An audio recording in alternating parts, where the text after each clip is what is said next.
welcome to the Discovering Leadership podcast. My name is Corbin Hannis, and as usual, I'm joined by my co-host Carl Bowden from Exemplify Leadership. Carl, you want to tell us what we're talking about today? Yeah, we're going to be talking about habit formation. This is going to be a continuation of the goal setting series. Now, before we go into that, the Discovering Leadership podcast is to invest in you. We want you to start instilling the foundations of leadership within your business, your community, and yourself. We want to help you craft your strategy, to know where you're going, to help communicate that to others and help them, really belong to a higher calling, a purpose, a sense of belonging. We really want to lead leaders and build a community of leaders to multiply the effect with those that we lead. We want others to live a positive example. We want others to be focused on serving the people that they lead instead of maybe just selfishly serving ourselves. Now, for today's topic on goal setting and specifically habit formation, we're going to be talking about, just showing up to what we want to accomplish. That is the beginning of habit formation. And then once we show up, how do we repeat that for continuous improvement? Repetition starts to lead to habit formation. But first, we have to show up to that, then repeat in the process. Now, sometimes we overthink. So, how do we not overthink and start to take action to get us to that next step?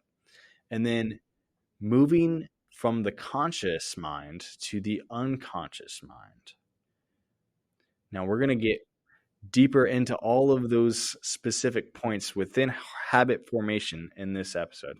But first, let's talk about showing up to what we want to accomplish. So whatever our goal is, we just need to show up. We need to start training our mind to build that habit. Oh yeah. It really starts with just getting started. I say take that first step. You can't a lot of people like to say that a million starts with one, or you can't build a house without laying the first brick. Just get started. Yeah, there's another saying that says sometimes we just need to jump off the cliff and then build our wings up as we jump. So the hardest part is always the start, is just showing up. But once we get there, it becomes so much easier, and we realize that this is something that we could have easily done days ago, months ago, years ago, whatever that is. But it's first the start. So like, going to the gym, a great example. Sometimes it's really hard to motivate ourselves to get to the gym. But then once we're there, we're like, oh, this isn't that bad. Oh yeah. Going to the gym. Yeah. And the thing is, sometimes when we go to the gym, we're too hard on ourselves right at the start when we're trying to build a healthy habit. Sometimes it's just better to ease into it.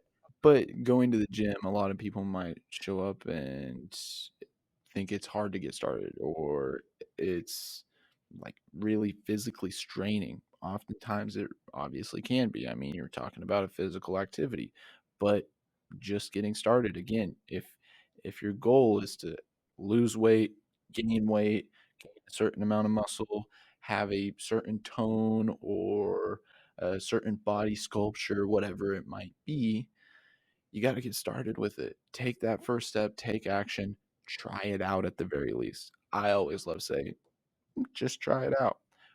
Often, to me, something like that is trying a new type of food, I'll tell people all the time, especially picky eaters that are my friends. It's like, try this out, just try it out. And they're scared because it's the first time they're having something. Oh, I don't know what this is going to taste like. I don't know how the texture is going to be. But I say, worst case scenario, you don't eat it again. I'm not going to ask you twice. That's in the case of the gym, very similar. Worst case scenario, you don't show back up. You don't have a habit. with a lot of these things where you're trying to build a habit, we're talking about building these habits for setting goals. So you got to build these habits to be able to reach your goals. But what it comes down to is worst case scenario, you get there, you realize you don't like it, you don't build the habit, and then you don't end up reaching that goal.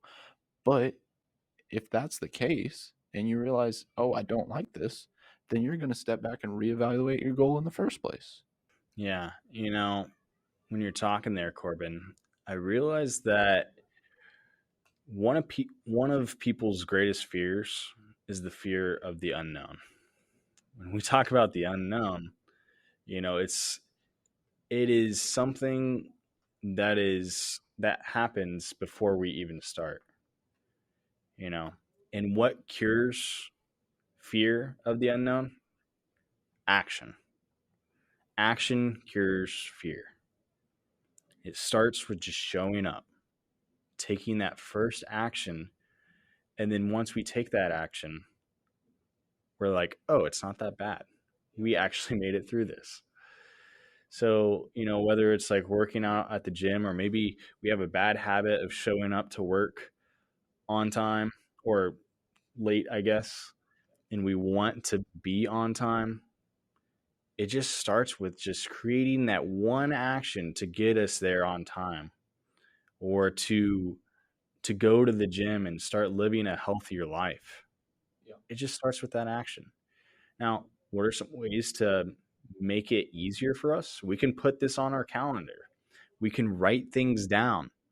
When we write things down, we're basically creating a contract with ourselves, obligating us to, you know, stick with our words and our actions, being, well, or living a life of integrity, really. And that gets us that much closer to building the habit. It's holding us accountable. Yeah, it's very important. So, another key factor is being present in the moment. You want to talk a little bit about that? Yeah. So when we're present, we have to eliminate all distractions. So what distracts us the most? Maybe it's TV or the phone, or maybe just grabbing a beer with a friend, or if we wanted to eat healthier, maybe it's some unhealthy food in our fridge that is distracting us from eating healthy. Yeah. We have all these distractions in our life, but if there's a certain goal that we want to obtain, we need to create the environment to where we're fully focused on that specific goal. Oh yeah, and all of those examples you gave, what it sounds like to me is the greatest distraction is inaction. When it comes down to it, the greatest distraction you're going to have from achieving your goals is not taking action. If you don't take this first step, then how are you going to take the second step to actually ultimately achieving your goals? We talked uh, in a previous goal setting episode that what it comes down to is every big goal has a bunch of smaller goals. If you fail to take one step towards the second goal, then you're not going to achieve the subsequent goals after that, and ultimately the big overarching goal. Yeah, The biggest distraction is inaction. it's huge. If we're not taking action, we're not creating the habits to get to that end destination. So it comes down to repetition in action Yeah. to continually improve.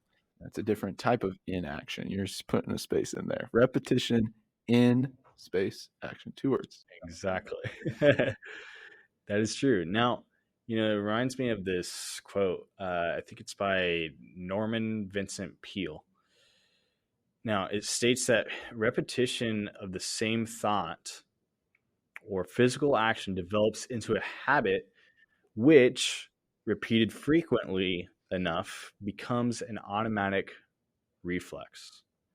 So, when we are continually taking action, repeating what we want to accomplish, maybe showing up to the gym, or showing up for a sales call, or picking up the phone to make the sales, when we repeat that, we're getting that much closer to obtaining the goal.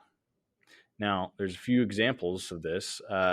When we when we're constantly repeating for continuous improvement, one example that comes to mind is just like playing an instrument or developing a new language. Uh, so when I grew up, I learned how to play percussion, play the drums. In order to get good at playing the drums, I have to practice. I have to continually repeat. And it reminds me in my college days at K State, and we would constantly practice, like, and repeat the same phrase every single time where it became automatic. Like, we didn't even have to think about it anymore. And it was just automatic. We were sounding exactly the same. We were sounding like one drum instead of six. But it's that constant repetition that builds that automation or that habitual response, um, and gets us to, you know, create the habit that we want to see in our lives. So you always want to look to improve the next repetition. The first time is never going to be perfect. So we need to be persistent. One thing that people can do is just say, let's do it one more time. Yeah, one more time. And as you said, it's the next repetition. We're focusing on the next time. Make sure your mindset is always looking forwards, making sure you're thinking, okay, how do we improve for the next time? You can look backwards and say, okay, what went wrong? But you can't improve the past. So don't focus too much on the past. Don't focus too much about what went wrong. Focus on learning on what went wrong and trying to take it and apply it to the next repetition one more time. Exactly. So that's a really good practice for all of our listeners. Just say one more time. And then that will get you to take action, to repeat, and really ultimately refine whatever you're trying to accomplish. So, are we showing up? Are we showing up to what we want to accomplish? Are we repeating for continuous improvement? And then how do we just continually take action, not overthinking things? We get so stuck in our thoughts sometimes. And, sometimes it's better just to start than to not start at all. And, Corbin, you definitely preach this often. Sometimes we just need to get started, get things going, and then once we uh, release something in our business or we communicate something to a client or an employee, that gets their mind thinking. That gets the momentum starting to build. Yeah, no, it's don't overthink it. Go straight through with it. Just make it happen because, like you're saying, the first time is never perfect. Just get started, take action, and go through with it. Just try it. That's what, like I said, I say that to friends and family all the time. Try it out. Worst case scenario, you don't do it again most of the times. Uh, whenever that comes to say something like my upcoming move, I'm making a dramatic change in my life by moving to a whole new state. Never done that before. And I'm also moving to a location where the people I know there very limited. I have a very limited network and don't know all too many people. It's going to be pretty difficult. And right now, that's a pretty scary thought, thinking, here's what I'm about to do. I'm terrified. But what I'm more terrified of is the idea of not doing it and thinking, say, however long from now, 10 years, 5 years, 2 years, 20 years, whatever it might be, thinking backwards and going, oh, well, I didn't take action. And what could have happened if I did take action? What would have happened if I would have tried it out? Those thoughts are what scare me more than, oh, well, there, there's all kinds of things that could happen after I make this move. There's what kind of uncertainties do we have? I'm terrified about it, but we're gonna try it out. Worst case scenario, I'm not gonna do it again. I'm gonna come back home and I'm gonna figure something else out. That's so we're gonna make it work we're creating a plan, we're setting our goals. It doesn't mean not to think about it at all. When we say don't overthink it, take action, go through with it, try it out. Not saying don't create a plan. We're not saying don't set goals. It falls in line with everything else we're saying. All we're saying is when it comes down to it, whenever the time comes for you to pull the trigger, you need to make sure that you have the fortitude, that mental ability, the stability to be able to actually do what you say that you're going to do. Follow through with integrity. Yeah, that's very important. And, one of the best ways to learn is through experience. And when we're taking action, we are creating the experiences to learn and to improve. So, what actions can we take right now to start getting us that much closer to that end goal? And, like you were saying, there are certain circumstances where we do need to think things through, at least to a certain extent. But there's a threshold. Yeah, There's a state of overthinking it, and we need to just take action, get the ball moving. yeah. It's like you said, there's a threshold. To me, it comes down to a vacation, for example. If you're going out on a vacation and right before the vacation, you might be going somewhere super, say you're going somewhere super exotic and you're going to do some crazy excursions. Planning out where you're going, how you're getting there, what's going to happen when you're there is a good idea. It's like, okay, we're going on this cruise. Here's the destinations. We're going to A, B, C. And then at A, we're going to go jet ski riding. At B, we're going to go snorkeling. C, we're doing this, and the third. That's perfectly fine.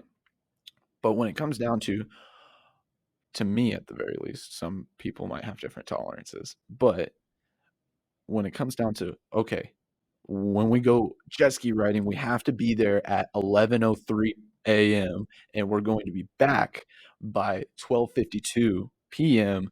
Minute by minute, you're planning it out and you're really overthinking it. Like, what happens if, in this scenario on the jet skis, and what happens in that scenario while we're snorkeling?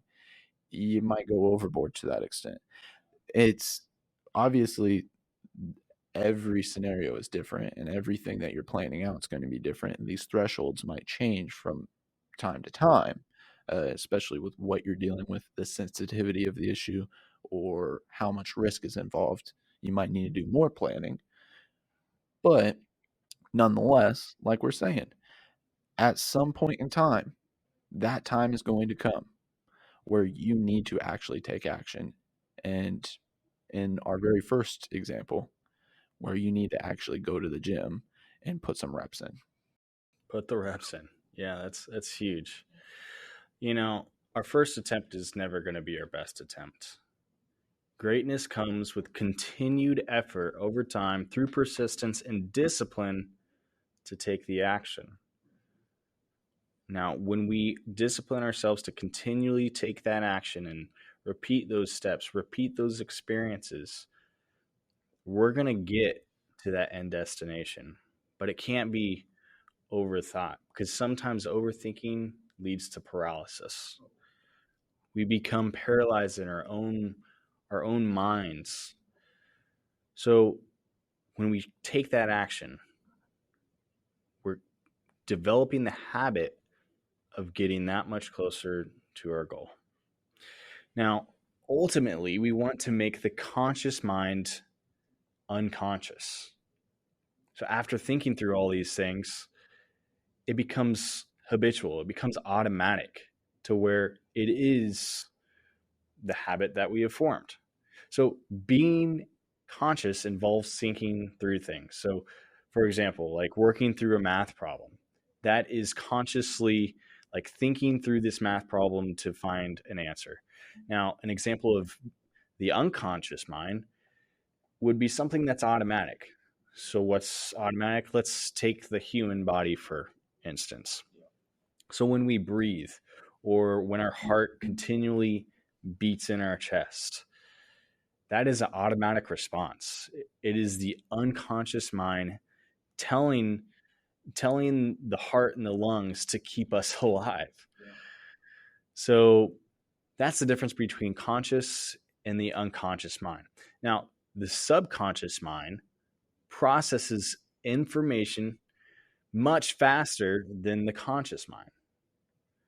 Now, in Timothy Wilson's book, Strangers to Ourselves Discovering the Adaptive Unconscious, states that the unconscious processing abilities of the human brain are estimated at roughly 11 million pieces of information per second.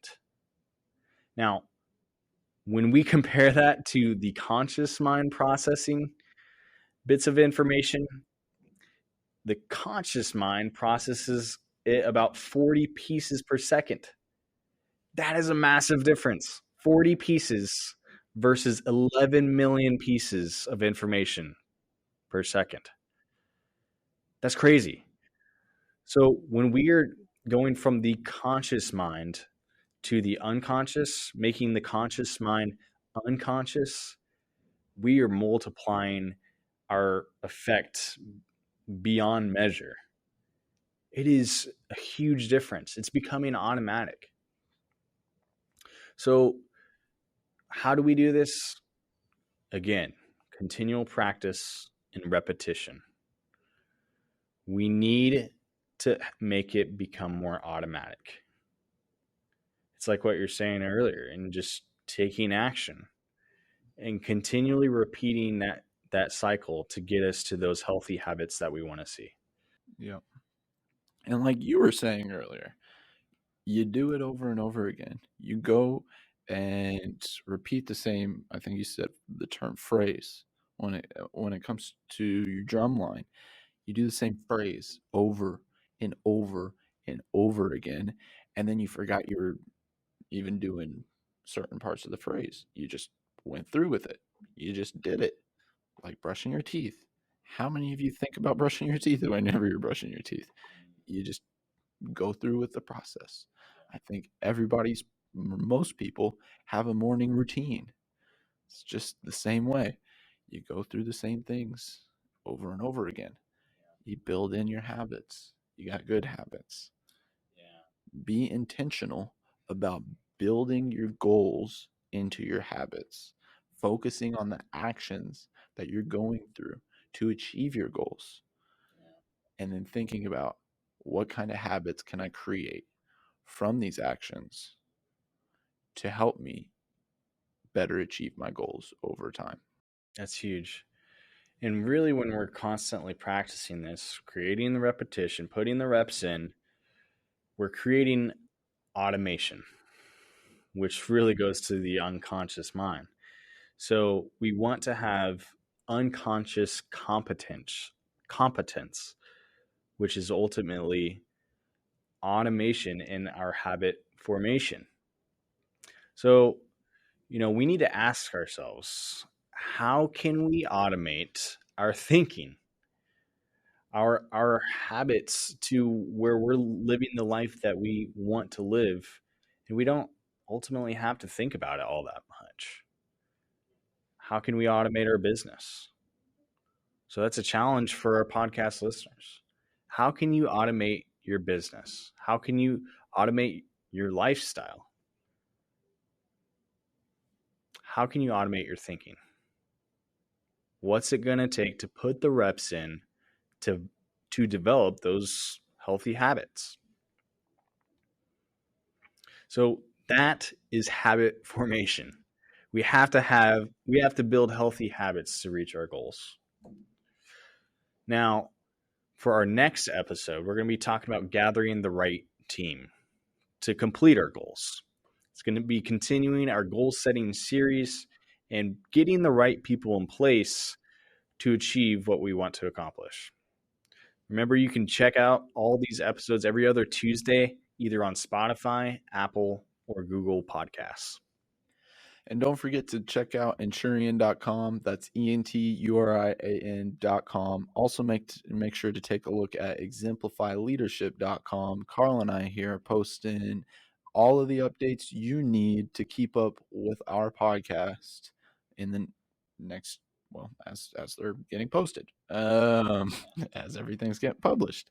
You can check us out on all the different social media channels and platforms. Like I said, make sure to check out Enturian.com. One more time, that's Enturian.com. Last but not least, we want to make sure you don't forget, but together we thrive. We'll see you on the next episode.